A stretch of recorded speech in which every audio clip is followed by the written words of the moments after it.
સ્વામી રામ તીર્થ મહારાજની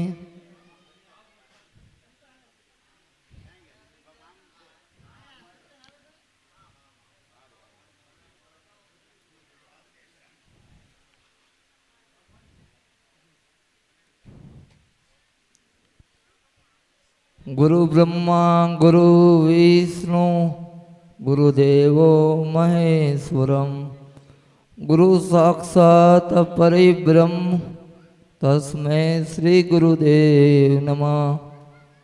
ધ્યાન મૂલમ ગુરુ મૂર્તિ પૂજા મૂલમ ગુરુપદ મંત્ર મૂલમ ગુરુ વાક્ય મોક્ષ મૂલમ ગુરુ કૃપા.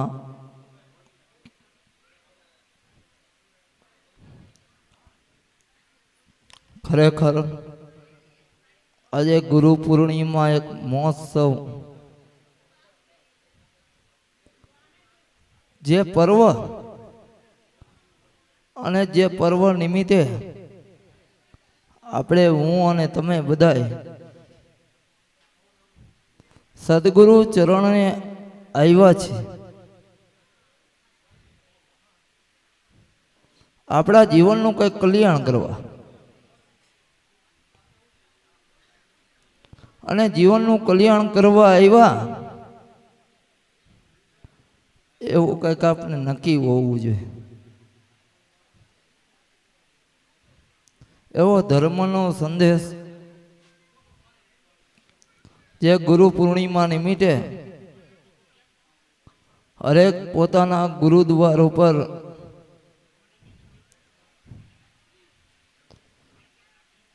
એવા સંતો અનુભવી મહાપુરુષો આ સનાતન ધર્મ અને ધર્મ શું છે એની ઓળખ આપે છે.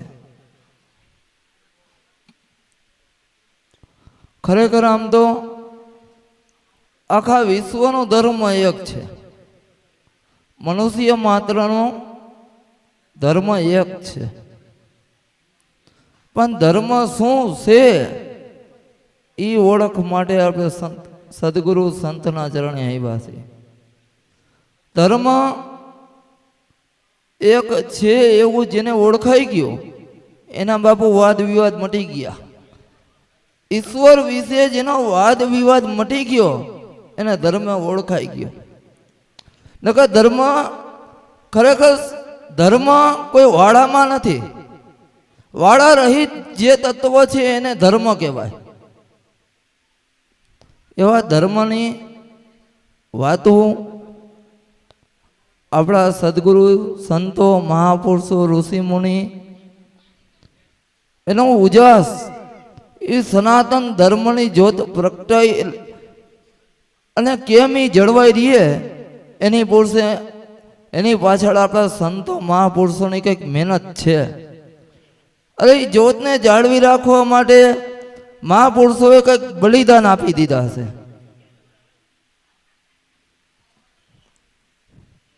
આમાં એક વિષય એવો છે ધીરુભાઈ, કંઈક હટાણું કરવા ગયા હોય ને તો ઠેલી ખાલી હોય તો કંઈક હમાય.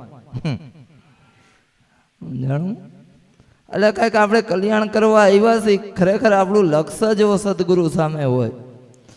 આજનો જે પર્વ ગુરુ અને શિષ્યનો છે, શિષ્ય કઈ ભૂમિકામાં છે અને કઈ ભૂમિકામાં લઈ આવો એ માટે સદગુરુ સત્સંગ કરે છે. ખરેખર હું પોતે મારા જીવનનું કલ્યાણ કરવા આવ્યો છું. આ તો બાપુ કહે છે બે શબ્દ બોલ એટલે બોલું છું. પણ શિષ્ય અને ગુરુ એ બેની વાત છે. જો શિષ્ય જે ભૂમિકામાં છે એને ગુરુ એ ભૂમિકામાં લઈ આવવા માટે આ સત્સંગ છે. અને એના માટે અનુભવી મહાપુરુષોનો સમાગમ સત્સંગ કહી. સત્સંગ થકી જીવનું સમાધાન થાય. હમણાં બાપુએ બહુ એટલે બહુ સારી વાત કરી કે આત્મા તમારો મુક્ત છે. આપણે વિચારી કે આત્મા મુક્ત છે તો આ બંધન છે કે ને? એ બંધન છે અહીંયાથી જો જીવ નીકળી જાય એના માટેનો સદગુરુનો સત્સંગ છે. એવા અનુભવી મહાપુરુષો બહુ અનુભવ કરી અને વાણી શબ્દ સાખી દ્વારા તમને મને સંદેશો આપે છે. પછી વાણી શબ્દ સાખી આપણે સાંભળી લઈ, એનું અર્થઘટન કાંઈ કરી નાખી, એનાથી કાંઈ મેળ ઉતરે એમ નથી.